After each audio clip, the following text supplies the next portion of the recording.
In 1929, a young Wall Street banker discovered something terrifying. The booming stock market was built on a lie, and the worst part? The most powerful men in America already knew it.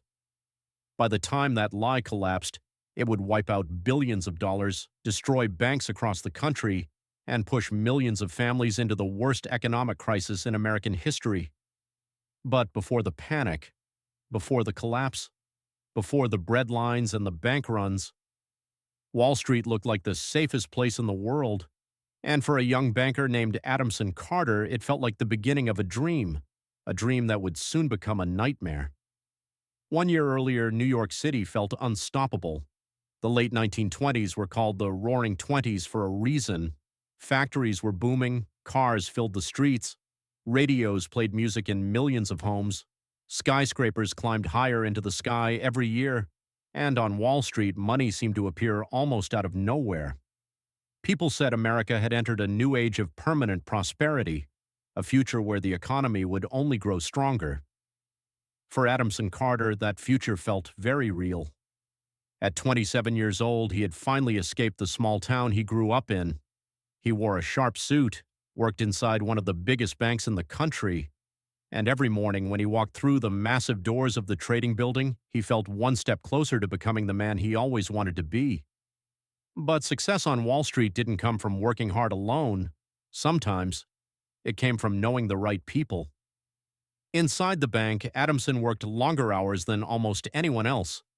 He studied market reports late into the evening, learned the behavior of stocks, and slowly gained a reputation for being sharp, disciplined, and ambitious. That reputation caught the attention of one of the most powerful men in the building, Richard Whitmore. Whitmore was a Wall Street legend. At 52 years old, he had made fortunes in investments most people didn't even understand. Tall, calm, always perfectly dressed, Whitmore carried himself like a man who controlled the game. One evening, he called Adamson into his office. The room overlooked the glowing skyline of Manhattan. Whitmore studied him quietly before speaking. "Most men come to Wall Street to work," Whitmore said. Then he leaned forward. "But you came here to win." Adamson tried to hide the smile on his face. "I just don't want to stay small," he admitted. Whitmore slid a sheet of paper across the desk. "Then stop thinking like an employee," he said. "Start thinking like an investor." That piece of advice would change Adamson's life. Adamson's first investment was small, just a single stock purchase. But within weeks, the price had risen. He sold it for a profit. Then he bought another, and another, and another. Almost everything he touched seemed to grow. That wasn't unusual in the late 1920s. The market was rising so quickly that even inexperienced investors were making money. Prices climbed higher every month. New records were set again and again. For Adamson, the profits felt unreal. But what mattered more was what those profits allowed him to do. For the first time in his life, he could take care of the people he loved. Adamson bought himself a small car, not the most expensive model, but elegant enough to feel like success. He began sending money home regularly. His mother had always dreamed of opening a small shop. With Adamson's help, she finally did. The little storefront stood proudly on the corner of their hometown street. His father, who had struggled with debts for years, finally had some relief. And Adamson's girlfriend, Clara, began to believe the future was finally opening for them.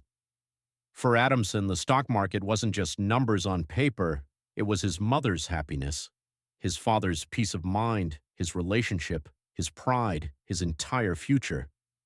And that was exactly why the truth would soon become so dangerous. While most people on Wall Street celebrated the boom, one man wasn't smiling. His name was Samuel Reed. Samuel worked as an economic analyst in the same building. Unlike the traders, Samuel didn't focus on excitement. He focused on numbers, and the numbers were beginning to worry him. Late one night, Adamson found Samuel staring at charts covered in calculations. "You're still here?" Adamson asked. Samuel didn't look up. "These prices," he said slowly, "they don't make sense." Adamson laughed lightly. People are making money, he said. Samuel finally turned toward him. No, Samuel replied. People are borrowing money to buy stocks they can't afford.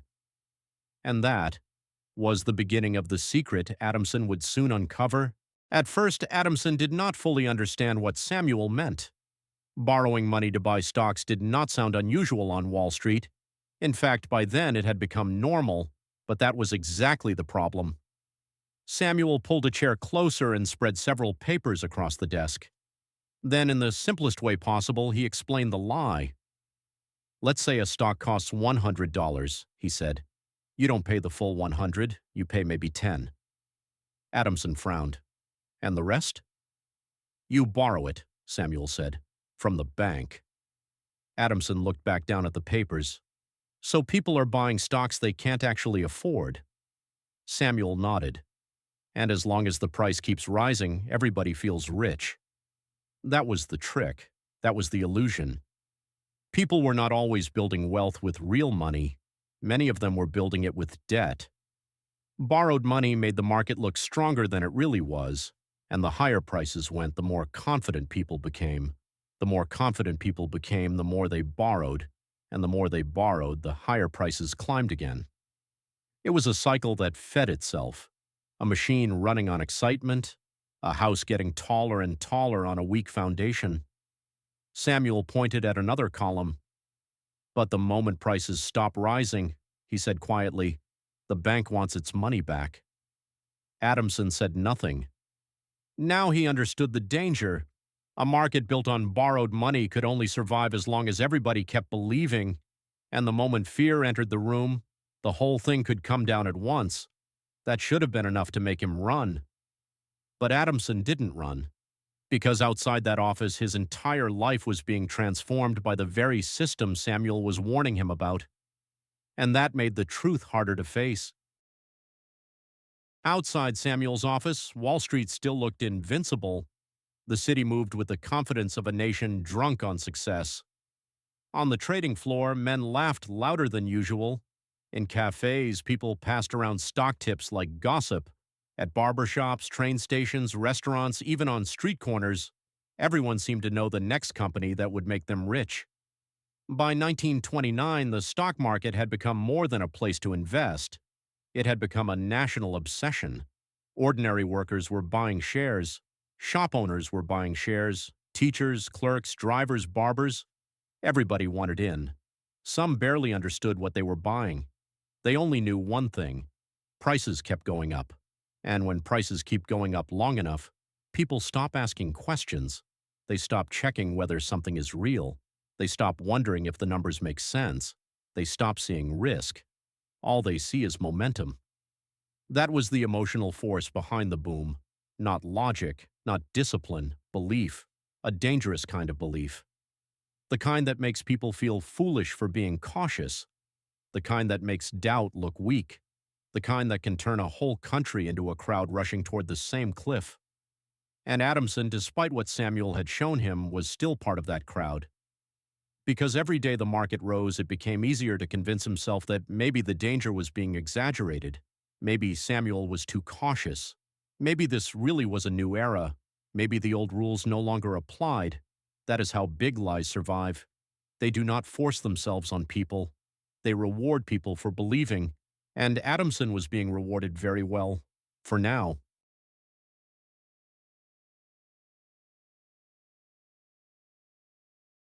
It is easy to judge Adamson for staying quiet, but that is because most people only think about the money. Adamson was thinking about much more than money. He was thinking about what that money had done. He remembered the first time he drove his small car back home, the way his mother smiled when she saw it, the way his father tried not to look too impressed, the way Clara sat beside him like she was already imagining a future she had once been too careful to believe in. He remembered the little shop his mother now ran with pride. Fresh paint on the front, a clean counter, a place of her own. He remembered paying off old family bills that had sat like a shadow over the house for years. For the first time in his life, Adamson felt like the strong one, the provider, the son who made it out, the man who could be counted on. That kind of feeling is powerful, more powerful than facts sometimes. Because when your success becomes the roof over other people's heads, truth becomes expensive. Very expensive. And deep down, Adamson already knew what exposing the truth might do. It might destroy his career. It might wipe out his investments. It might shut down his mother's shop. It might bring his family right back to the edge of struggle. So he did what many people do when reality threatens everything they have built. He hesitated. And in moments like that, hesitation is its own kind of choice. But Adamson was not the only one circling the truth. Someone else was getting closer too. And unlike him, she had far less to lose. Her name was Eleanor Price, 29 years old. Sharp, observant, impossible to intimidate. She worked as a financial journalist, and unlike many reporters of the time, Eleanor did not trust polished speeches or cheerful headlines. She trusted patterns. She trusted inconsistencies. She trusted that when too many powerful men repeated the same reassuring message, there was usually a reason. For months, she had been studying the market from the outside, interviewing brokers, reading balance sheets, listening carefully to what people said, and even more carefully to what they avoided saying. The deeper she looked, the worse it felt. Prices were climbing too fast. Debt was growing quietly underneath the excitement.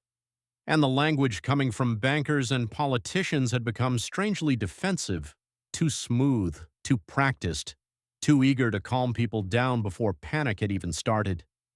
That was always a bad sign. Eleanor did not yet have proof, but she had instinct, and instinct told her Wall Street was covering something dangerous. One evening, she waited outside Adamson's building. When he stepped out, she called his name. "Mr. Carter?" He turned, surprised. She approached with a notebook in her hand and confidence in her eyes. "I'm Eleanor Price, Tribune." Adamson gave a guarded look. "And what do you want from me?" "The truth," she said. That answer hit him harder than it should have. He tried to keep moving, but Eleanor walked beside him. "People keep telling the public everything is strong," she said. "And when everyone sounds that certain, I start wondering who's nervous." Adamson kept his eyes ahead. "You should talk to people more important than me." "I already have," Eleanor replied. They talked too smoothly. He stopped walking, just for a second. And that second told her something. Enough to keep digging. Enough to know that somewhere inside Wall Street, fear already existed. And if fear existed on the inside, it would not be long before the outside felt it too. The deeper Adamson looked, the harder it became to ignore what Samuel had shown him. One night, long after most of the building had emptied, he stayed behind to review internal records. The office was quiet in that eerie way only large buildings become quiet at night. No laughter, no ringing phones. Just the low hum of electricity and the soft sound of paper turning under lamplight. At first, the records looked ordinary: loans, accounts, positions. But as Adamson moved line by line, a pattern began to emerge. Huge amounts of money had been extended into the market, far more than he had understood before. Thin layers of real capital supporting mountains of speculation, stocks being purchased with borrowed funds, those stocks then being used as confidence for more borrowing, companies investing in companies that were investing in other companies. Money built on expectation. Not strength, not stability, expectation. And if expectation failed, everything above it could collapse like stacked glass. Adamson sat back slowly. His chest felt tight. He checked the numbers again. Then again. Same answer. The market was not simply overheated. It was fragile, dangerously fragile. A system that looked powerful from the outside, but underneath had become dependent on one thing above all else: people continuing to believe. He whispered the words without meaning to. "This whole thing," he stopped, then finished the sentence quietly, "is standing on air." For a moment he just stared at the papers, and somewhere between the silence of that office and the weight of those numbers, Adamson Carter understood that Samuel had been right all along. But discovering the truth is one thing. Deciding what to do with it is something else entirely. And there was only one man powerful enough to answer the question now: Richard Whitmore. Richard Whitmore's office looked exactly the way power should look. Dark polished wood, heavy curtains, a city skyline glowing behind tall windows. Everything in the room suggested control. That made what happened next even more chilling.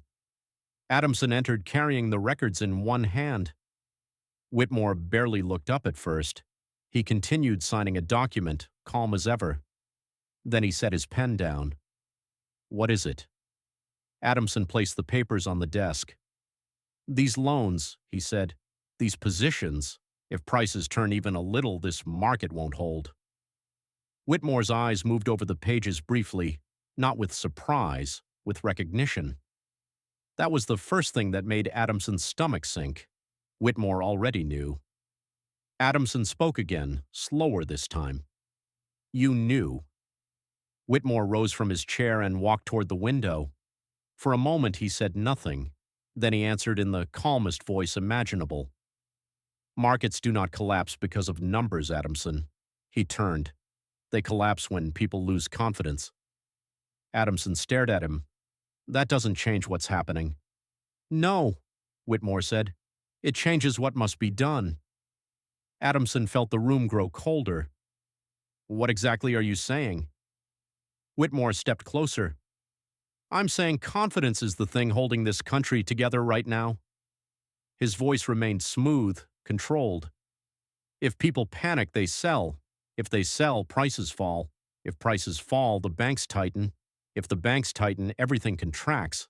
He paused. "So no, we do not feed fear." Adamson could not hide his disbelief anymore. "So we stay quiet." Whitmore's face hardened just slightly. "We stay responsible." That word hung in the air like an insult. Adamson lowered his voice. "Responsible to who?" Whitmore did not answer right away. That silence answered enough. Not to the public, not to families, not to men borrowing their savings into the market. Responsible to the machine, to the game, to the illusion. Finally, Whitmore spoke. "You wanted a future," he said. "You wanted to rise. Do not ruin yourself trying to play hero over a temporary correction." Temporary correction. That was how he described what could destroy millions of lives. And in that moment, Adamson understood something even darker than the lie itself. The men at the top were not blind.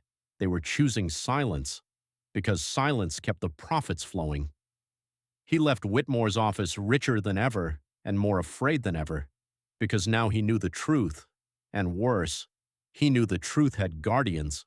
After his meeting with Richard Whitmore, Adamson Carter could no longer pretend he did not understand what was happening around him. Before that evening, he had still been living in two worlds. In one world, he was the young banker who had made it. The man in a sharp suit with a promising future, the son who sent money home, the boyfriend who could now speak about tomorrow without sounding foolish, the rising Wall Street professional who had finally escaped the weight of small-town struggle and stepped into the bright promise of modern America. But in the other world, something darker had already begun to take shape. Beneath the polished shoes, the confident smiles, and the headlines promising endless growth, Adamson had started to see the weakness hiding underneath it all. The market still looked strong from the outside.